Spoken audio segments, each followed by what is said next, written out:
In order to get comfortable working in the Cinema 4D environment, we need to definitely learn about the interface. Now I'm starting in After Effects just so you can see the interoperability between the two applications. If you look in the project panel, the top file is an imported C4D project. Make sure that project is selected and then go up in the edit menu and choose Edit Original. This will cause C4D Lite to launch and then will be inside of Cinema 4D. To get started, let's create an object and then I'll go through the different parts of the interface. In the upper right portion of the interface we have the Create tools. Click and hold on this first tool here that looks like a box. That's our cube tool, and these are different tools that we can use to create basic shapes for the start of our models. Let's choose the cube. When we hover over and let go, we've now created a cube in our scene. So this view here is like our comp view in After Effects. Now in order to enable more than one view inside of Cinema, you need to go to the upper right corner. You'll see this box that looks like a box in a box, and if you click on that, that will enable 4 views. You can easily switch to a different view by clicking back up in the upper right corner. You'll always know what view you're in because the label will be in the upper left corner. Now let's jump back to the previous window by clicking back on that button again and then clicking back on our perspective view. If you look to the right side of the interface, this is the object manager. The cube that we created is a cube object. Since that's currently selected in my object manager, my contextual menu down here in the lower right corner has updated to show me the properties of that cube object. Now if we go to the lower left portion of the interface, this is our material manager. This is where we can create the properties that we're going to wrap around these shapes. Let's just apply a quick material to our cube. Go to the Create menu and choose New Material. Notice now that the material is selected. Our contextual menu has updated over here in the lower right corner. I can resize this menu by clicking and dragging on top part of the interface. I want to choose a different color. Notice within the interface we have submenus. These are organized according to these little boxes. These boxes control the different channels that make up the material.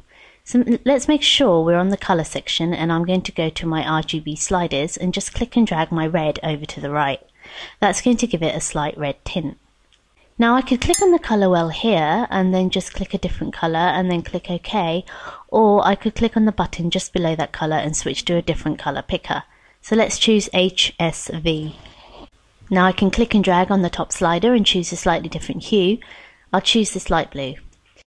So I can drag and drop this directly onto my cube to apply that material. When I let go, the material is now applied to my cube. Now that the material has been applied, my contextual menu has updated again.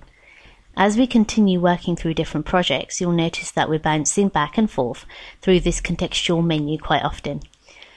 The interface of the Cinema 4D makes it relatively easy to move from task to task and understand exactly where you are in the process of creating your 3D elements.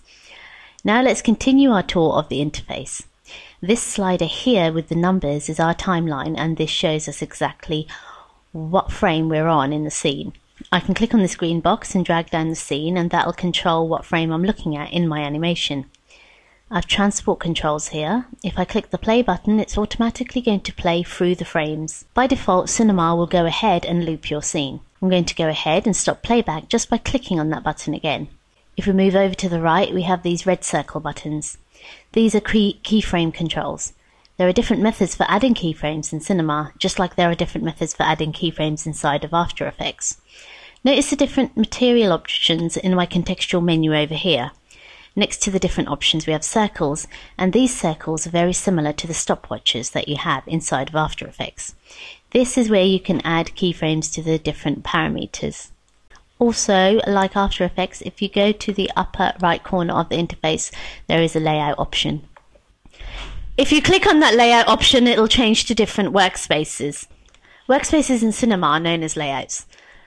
Let's choose your animation workspace. In here, notice I get a layout that's completely different, and in the bottom of the interface, I have more controls over the timeline. If we had more elements in our project, we would be able to make adjustments in the timeline, but we'll definitely get to that as we keep moving through the chapter. Let's go back up to our layout options and change it back to the standard layout. Rounding out our tour, over here on the left side are our selection tools. Now there are different ways to select 3D objects. Right now I have a simple 3D object that I've added to my scene. The way 3D objects work, I can change the different parameters of that object relatively quickly and visually inside the composition window. If I click on this orange square on the x-axis, when I click and drag, I'm now changing the size of that cube on its x-axis. Notice that updates down here with this controller. This is this coordinate manager. I can type other parameters in here. Like, let's say I want to adjust the H setting, the heading. Let's type in 30 and then click apply. Now our rectangular box has rotated 30 degrees. In the modeling process, we can convert our shapes into polygons. And to do that, it's this last button that we're going to look at here in the upper left corner. When I click on that, it's going to make this object editable. Now I can use these different selection methods to select different parts of the object. For example, if we click on edges, when I hover over top of the shape, notice here now I can click on this top edge, and that gives me a control that I can go ahead and click on the control handles and change the shape. And of course, as you're working through your scene, you're going to have to change the angle of your view. If you go back up to the right corner of your viewport, we can go ahead and click on this rotation area. Now when I click and drag, I'm rotating around the scene. I can zoom in and out of the scene, and I can pan around the scene. These options are very similar to using the unified camera tool inside of After Effects. I can also use keyboard shortcuts to rotate around the scene as well. If you hold down the Option key on the Mac or Alt on Windows as you left click, you can rotate around the scene. When you middle click, you can pan around the scene, and when you right click, you can zoom in and out of the scene. Notice if I right click directly over a specific area, I get crosshairs letting me know what area I'm zooming in and out of. So when it comes to making adjustments and getting familiar with the Cinema 4D interface, I hope you can see that they are very similar aspects to the After Effects workspace. I know the interface appears slightly different, but underneath the hood, it's more similar than you think.